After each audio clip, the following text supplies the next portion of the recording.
Well, hello again there, friends and fans. Raptor here, and after all this time, we finally get our first look at Terminator Dark Fate Defiance, coming out sometime at the end of 2023, I hope, and it looks absolutely promising, and I'm really hopeful for another banger from Slytherin.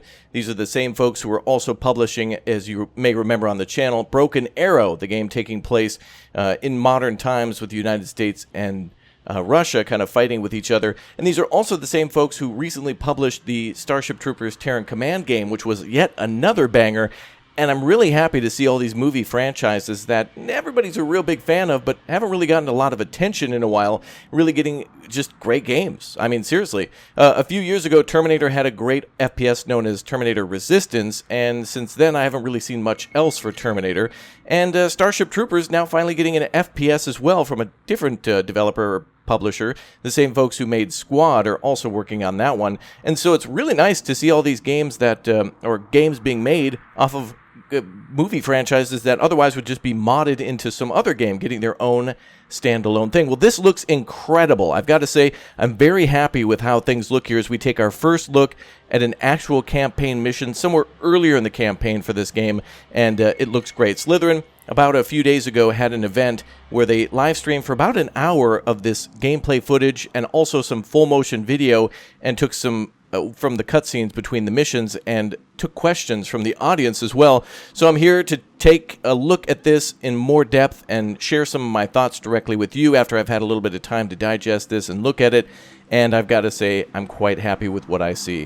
When I first saw about a year ago the initial trailer for this and showcased a little bit of gameplay, everything looked bleak and gray, and I think that battle is just for the battle of I believe it's, I don't know, Kansas City or whatnot. Everybody commented that it looked dark and dreary and gray, and that's certainly right, but my first impressions was not necessarily about how the game looked, but how it felt, and it really made me feel like we were watching a heavily modded World in Conflict back from like 2007 or 8, and I was like, no way does this look like this. It looks good to me because I love the hell out of that game, but what we're getting now is something with even more potential, and that's really good. It seems to also combine a few things from Wargame, the Wargame series, and also a little sprinkling of what I mentioned before with Broken Arrow. Well, first look, I've got to say I love the UI because it's relatively clean and minimal, giving you a little bit of information but not too much. The ability to control modern units such as the Abrams tank there and telling them to hold fire on, for example, heat rounds or to not fire their machine guns. We have control over these vehicles to go forward and reverse and to hold fire on different types of weapon systems, and also the minimap looks great too. And another thing that the developer did say is that in these cutscenes, they do plan to have voice acting, but at this moment, again, this is not a final product, and they're still working on this. They've still got, an entire, all the summer and the fall to go through to put on all the finishing touches here of the missions, and yeah, that's when you're adding, completing the, the acting sections of the cutscenes, the voice acting, and also probably some other things like tightening up those graphics a little bit. But hey, I gotta say, I'm not really too concerned about that, because this really looks like something that, if you're a big fan of Company of Heroes, it's also got a few things in store here where I believe there's elevation bonuses for some of your units, and there's also garrisoning buildings, so you can actually send in helicopters like a Blackhawk to then capture a building by rappelling troops onto the top of that building and actually capturing it that way.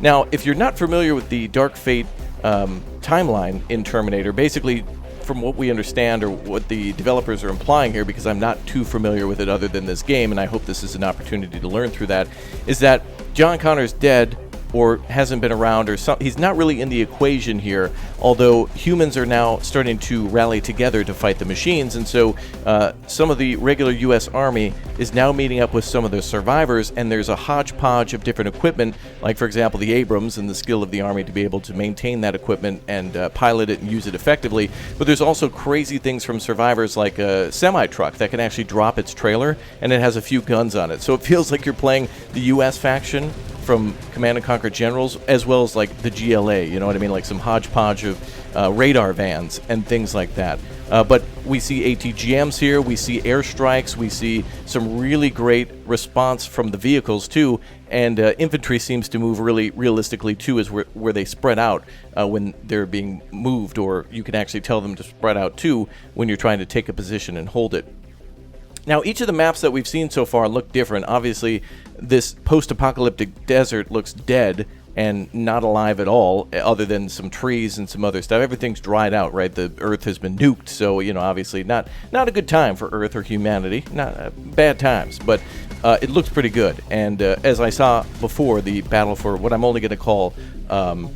I'm just going to say Kansas City, it certainly looked gray, and it reminded me of one of the maps from, like, for example, Tiberian Sun fighting against Nod or something like that, the Hand of Nod.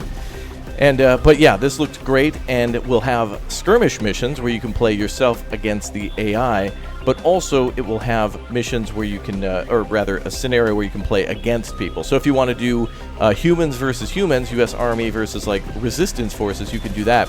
Or Legion, which is the robots, the Terminators essentially. So you can do, robot v robot, or you can do humans or whatever. I believe the limit though is 2v2, so you can only do 2-player versus 2-player currently, and there does not seem to be a co-op campaign in sight. But with this being their first step into the Terminator series for an RTS, my only hope is that if this is a banger, they'll add more stuff for free over time, as they did with Starship Troopers, now having a mission editor, now people recreating all sorts of different missions from the movies and the anime, as well as other stories and things like that, so it's great to see. But I've got to say, this mission here certainly reminds me of one of them from Command & Conquer Generals, with, of course, stopping an enemy convoy and holding the high ground and doing things like that. But it's great to see the infantry having some sort of survivability and not just being completely helpless, as I would imagine an infantryman to be useless against machines. Something made out of titanium walking around versus an M16 or maybe even a Law rocket launcher ain't going to do so good. So it's good to see vehicles, but infantry have to be here to make it interesting. And of course, infantry is soft, tanks are hard, but if you put infantry into a building, then suddenly they share those same properties and are more deadly than a vehicle because they can, of course, reposition so quickly. But going back to what I was mentioning about the UI, I do like the fact that we can control our units to fire certain weapons or not, and also all the units on display up in the upper right corner. From what I hear from the developer too, you can have about 30 units on the screen at a time. And that seems like a lot, because to be able to manage 30 different units and try to be in possibly 2 or 3 different places at once to manage those units, you're going to have a lot of losses if you're not able to manage that, so that's understandable. But there is not base building in this game. There is a chance that you'll be able to attack Legion or Terminator bases where they have like tunnels and stuff leading up from underground, where it's implied their bases are underground, hence the protection against nuclear war and whatnot, and that's why a lot of those facilities survived, as oftentimes they were near city centers where they had to nuke themselves. But it's really implied that there's going to be minor base attacks against Legion, but that's about it. For the survivors, they're mostly mobile. And one thing that really stood out during this event too was that Slytherin, their development team, did mention that in these missions there are side objectives where you can go out and actually capture and recover vehicles. So it's not like each mission you just get X number of vehicles and the mission is the same every time. As you progress through the campaign, you can go out and, even if you complete the mission, it doesn't just go to a mission end screen and that's it.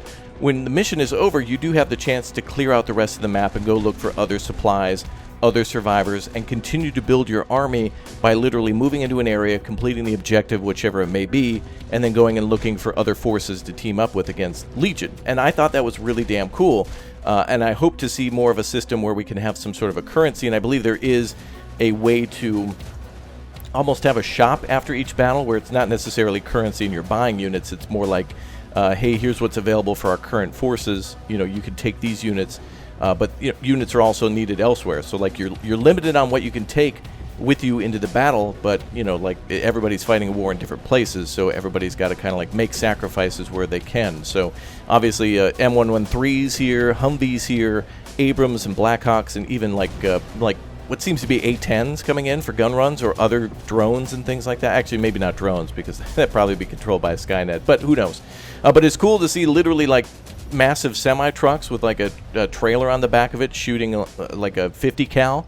I think that's really badass. I love the fact that it's a mix of different units. And you can actually see these infantrymen crawling here too, so cover is certainly a thing. And if you weren't very happy with the Company of Heroes 3 that we got this year, maybe this is something to check out for the micromanagement of infantry and keeping them constantly on the move. Now, I also understand that there's resupply in this game. All the units here do have limited ammo, and I believe the vehicles have limited fuel, so you'll need to make sure you focus on logistics, which again goes back to what I was mentioning earlier about Broken Arrow or the War Game series, where those vehicles need supply. And something we'll see a little bit later too is that vehicles can be disabled, which is a great benefit for the human faction, because of course if the robots, the Legion's tanks, the Terminator tanks get, and Hunter-Killer units get disabled, aka engine knocked out or they're tracked, then suddenly there's sitting duck for your ATGMs or airborne forces. And of course, if that happens to you, you can also repair that, so that's pretty damn cool. You can actually, bring a unit in to try to salvage a tank. So that might be a scenario you'll encounter on the battlefield, where perhaps a friendly tank is disabled or destroyed, and you can go in and secure the area, repair it with your engineers, and then pull those forces back and reconsolidate in a hard point against Legion. Now, another thing that we did learn is that there is not a campaign for each of the factions. There is no campaign for Legion, unfortunately. Maybe that'll be a DLC or something in the future, or maybe they'll add it. I'm not sure. But it seems to be just humans only, one kind of linear story, but it's dynamic in terms of the units that you bring.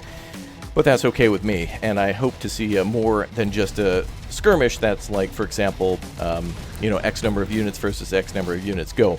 They'll have to have different game modes to make this interesting. Right now, of course, this is like a convoy destruction mode where we're stopping units that are heading towards... There's Legion units, Terminator units, that are trying to link up for a big attack, so we're ambushing them and trying to stop them. So hopefully we get other objectives like defend a strong point or a critical piece of infrastructure like a bridge or a tunnel, and then maybe other missions like trying to evacuate VIPs or supplies. It would be actually interesting if they made bases kind of like, we see a tower here. It'd be interesting if, I don't know, the human survivors somehow secured a prison and now it's going to be attacked by the Legion forces, and so you got to take time to get everybody out of there, that kind of thing, like evacuate personnel who aren't necessarily on the front lines but are engineers and repair, mechanics and things like that. That'd be cool. But I'd like to see something beyond the typical like X units versus X units and actually have points to defend or a front line to push, which would be quite interesting.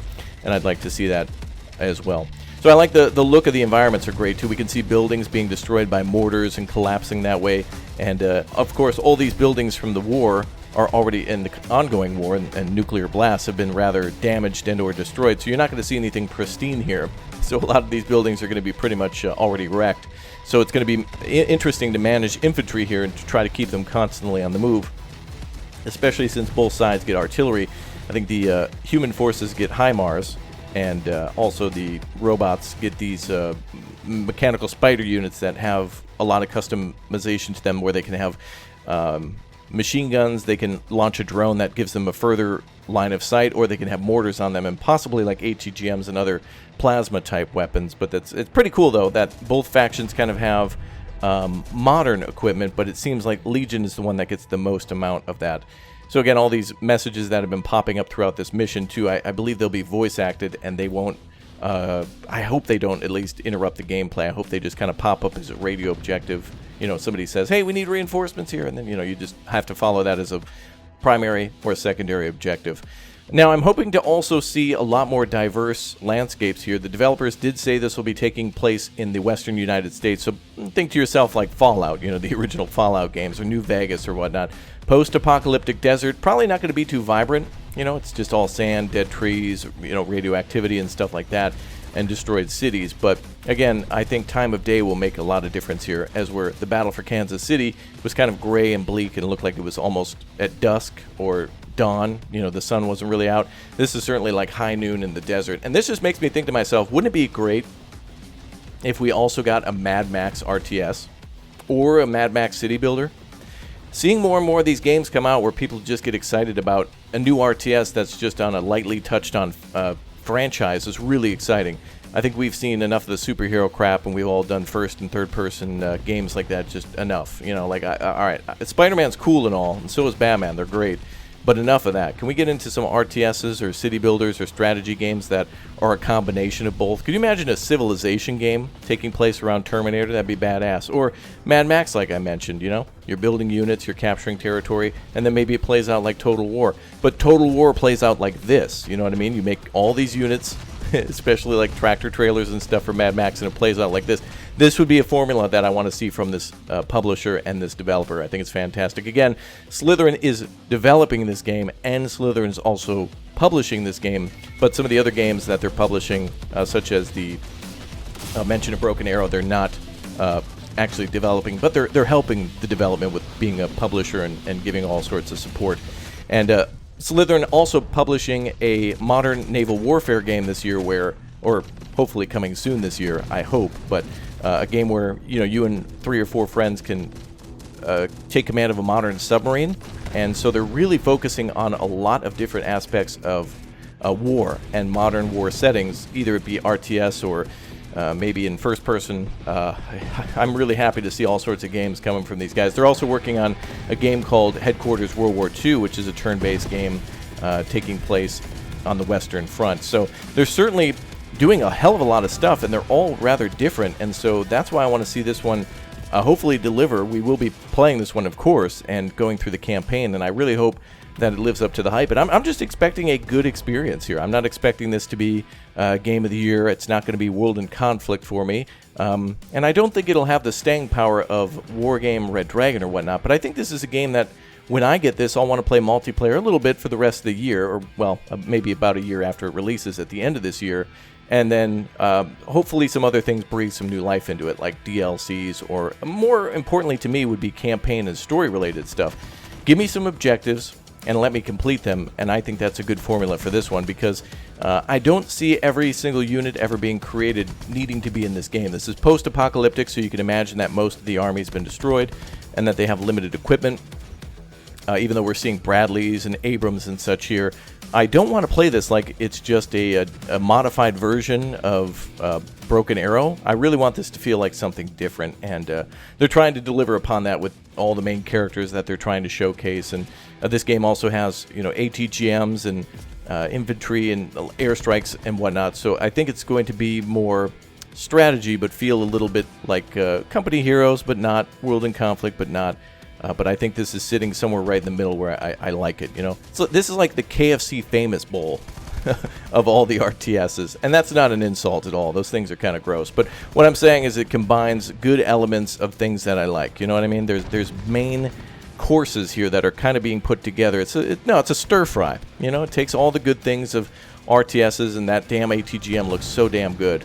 I think this is pretty impressive. And I want to see how multiplayer plays out this way, too, because we have call-ins, and it'll be really interesting to see how all this system works. One thing I wish they would do here is, for the bombing runs that come in, have a countdown on the screen as to how long that bombing run will come in to help you kind of lure enemy forces into the strike zones. But we do have units here that can also do more than just shoot at the enemy. We have units that, of course, oh, nice. Rocket Strike was beautiful. That did seem to be an A-10. It looked like it anyway. But as I was mentioning, we do have units here that are mechanical units, engineers that can do repairs. We have units that can be transported in the tractor trailer or in the Bradley. And so infantry is quite capable of getting around the battlefield and not so weak. But I feel like they could easily be taken out by a...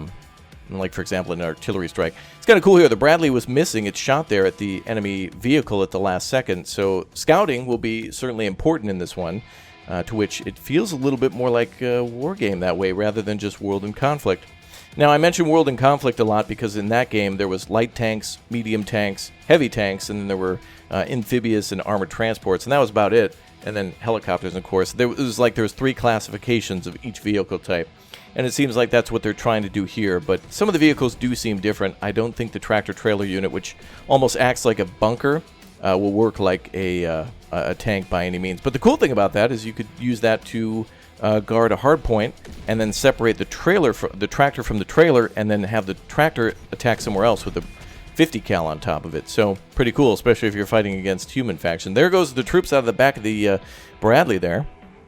And I believe these vehicles also have defensive countermeasures, so the tanks do have the ability, I believe, and the Bradley too, to put down smoke.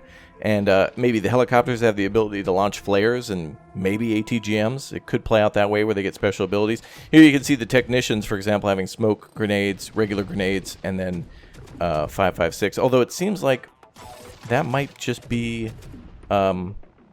in there, it's not necessarily a special ability, but just part of their regular kit, which is kind of cool. It looks like they have 24 out of 24 smoke grenades? Damn. Wow, so the technicians could lay out an entire massive smoke screen and toss that all around an area and then go back for supplies. So it's not like, maybe it doesn't work like a cooldown, but you definitely could push into an area with technicians, drop a bunch of smoke grenades, regular grenades to kill off some units, and then use that smoke screen to then get more technicians across, then to get to a point to resupply them. And it could also be a good thing for ATGMs too, where you could fire a few ATGMs, enemy vehicles or whatnot, try to encounter them or engage them, and then you throw down smoke grenades to shield them as they try to escape. I think we're about to see a ATGM fire off here in just a moment. I would like some more close-ups on this. I believe this is the maximum amount that we can zoom out. And we can zoom in quite a bit, but again, it's an RTS, so I don't think we have any sort of direct control, so it doesn't necessarily need that. But damn, that unit is laying waste to all those infantry units. Maybe they can... Yeah, oh, it looks like they're about to use smokes. I hope. Oh, man. Are they taking losses? Or oh, there they go. Oh, I just heard... Oh, beautiful. Engine damage now on that spider unit from that... What the hell is that? A P-47? What is that? That must be a working model. One of you guys are going to have to let me know what the hell that is. Is that a drone, or is that just like a... Are they just... Is that a placeholder or something like that? It looked like a damn P-47 or like a P-51. I don't know. Anyway, that's not so important. They could change models out easily if they're not yet done. You know, obviously this has a beta coming soon, which I should have mentioned at the start as well. I'll have to remember to put that down below in the description. But if you're interested, this also has a beta sign-up that is coming very, very, very soon. So keep in mind that you can go to slytherin.com/beta and you can sign up for Terminator, Dark Fate, Defiance, or any of their other games that might have betas. And this one apparently is starting soon. And I believe the beta will have perhaps this mission, or it'll at least maybe have some multiplayer, or a mission from the campaign, if not this one. So I don't think it's going to be a very large beta, but if we got a single-player mission that was different from this one, from the campaign, maybe two of them, maybe one for early tutorial and then one somewhere in the mid-campaign, and then we also got a ability to do some multiplayer, that would be really impactful, I think, and would get this on a lot more people's radar. And I like that because, of course, it's an RTS and it's a franchise that's not often covered, and that's what led to a pretty good game for Starship Troopers. So I'm hoping for the same thing here. Now, since they're also working with the Dark Fate timeline, the developers have chosen this because apparently this is the one that's not really touched on as much, so they have a little bit more creative freedom to do whatever they want here to create a story and characters that are completely new. So if you're not so familiar with anything from, you know, Terminator, then this is a good starting point to, or at least for the future wars, this is a good point to just get into it. I don't think you need to be a Terminator fan to really understand this. This is just more for the RTS people. Or if you like Terminator a lot and want to get all the games, I mean, this seems like it's easy to learn and also relatively easy to master until you get into multiplayer with all the metas. Man, that tractor trailer is cool. That is actually an artillery unit there. Wait. Yeah, it's called a heavy platform, so it looks like they're able to put, like, literally paladin artillery, like, turrets on top of tractor trailers and make, like, a awkward artillery unit that's like a it's a self-propelled trailer. Like, they can drop it off and almost works like the Archer or something like that. Kind of weird, but kind of cool that they can actually do it that way. I hope to see more hodgepodge units and a lot more desperate fighting at the start. I hope we don't really get access to all the units at the start, but I hope it's a little bit of a desperate fight for quite some time. Going back to what I mentioned earlier about that Terminator Resistance game, that one was kind of clunky too and had a little bit of desperation at the start, but yet it was a pretty damn good game because you could see it was really made with a lot of heart from people who really cared about what they were doing and just doing so on a limited budget. But luckily, Slytherin seems to be popping out some bangers, and so hopefully some of the games that they plan to publish over the next year are bangers too. I hope to see Eugen Systems, for example, doing more than just Warno, which is coming out soon, the Warning Order game, which is the kind of their spiritual successor, or, well, yeah, their predecessor was War Games, so this is kind of a more futuristic version of that, but still taking place in the Cold War. But I really think that the Broken Arrow will take the MVP for RTS games for the future. Although playing some of those missions for that one, it was a little clunky for the demo, but you can't really judge on a demo or a beta or a playtest. I want to see what's available on day one. So all this looks good, but you know, hopefully the issues that may come on day one are resolved by day two. Hopefully there's not going to be a lot of crashing or any disconnection during multiplayer, or a lot of confusion, or units that are simply just bugged, that aren't, doing too much damage or too little damage. Hopefully it feels realistic for what you would expect from a, I don't know, what is that line? Assault laser in a 40-watt range, whatever the hell that is, when Schwarzenegger walks into the into the gun shop and he's like, oh, we don't have those, but we do have shotguns and Uzis or whatever, and then he takes those. But yeah, good times. I hope we get a campaign that has, I'd need to see at least like 15 missions here, 5 kind of just being light and tutorial-like, and then just give me 5 more difficult missions, and then give me the final missions that are big and really complex, and have us take over an entire city like Kansas City. And maybe doing it in multiple sections would be cool. Instead of just different areas each time, it'd be cool if each mission were in a different part of the same city. Wow, good destruction there. I think we're seeing ATGM units moving up now. I think there's a sniper unit in there too. They did show some of the units as well having a, kind of like in the armory in Broken Arrow, where you can actually take a look at the squads and see what they are consisting of. You can click on them, you'll see a full squad, you'll see, I think, some customization. Don't quote me on this, but I believe there is some option to possibly customize your units where you can have them call out, like, for example, a Barrett 50 cal anti-material rifle, or possibly like something like 7.62. I think there's some ways to customize them. If not, there is veterancy in this game as well, where they will gain veterancy from combat, and that does carry over from mission to mission. So, and I'm not sure exactly what that does. I would imagine it would make them fire faster, reload faster, and possibly do more damage, but I'm not sure if there's any sort of changes to their vehicle or their equipment. If you get, like, let's say Marines are in the game or something, like you find a Marine unit and they just join the army as just kind of a, human resistance force, professional, like veteran survivors. No matter who they are, they're all in the same force. And I'm wondering if, like, if they level up, if they get access to different weapons or something like that as they get higher veterancy. But that'll be something that'll play out in multiplayer too. Obviously, the longer you keep a unit alive, the better. Oh, beautiful. Was that artillery? It looked like an ATGM, but it exploded like artillery on those infantry units. Oh yeah, look at those Terminators running around. Hell yeah. Yeah, they've got all the infantry units too. They've got little, like, spiders and drones. I think they even have some flying drones as well as some massive tanks. At the end of this mission, the main objective is to destroy a large force of hunter-killer units that are huge, and it does take quite a lot of firepower to stop them. Multiple ATGMs, tanks, and then even what we're just going to call an A-10 strike on their position, but we'll see that soon. There we see some engineers repairing the tanks and the artillery units there. And that's a pretty good position to hold. Whoever's playing this is doing a good job of holding that high ground and kind of locking down the whole road that the enemy's trying to use to get through. More artillery coming in, that's annoying. That's got to be some secondary objectives there. Of course, it says in the upper left corner to destroy the convoy and then hold positions, and it looks like, I'm not sure where they want you to hold. It looks like there's maybe one here at the parking lot, and then it looks like another down at the very bottom of the map, although that could be where the enemy forces are looking to retreat to. That's probably their end point where they're trying to rally to. So they're coming from multiple positions to get to that exit point at the bottom.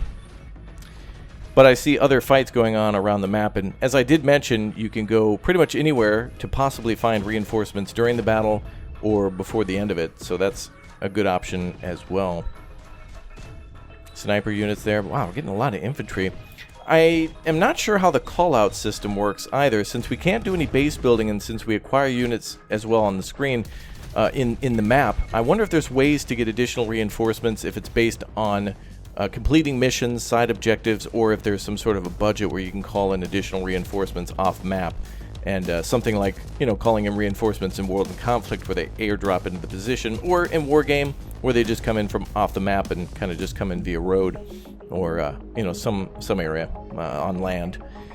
Oh yeah, artillery units are still firing at that Abrams. Man, the Abrams tank there is an absolute beast against these robots, though.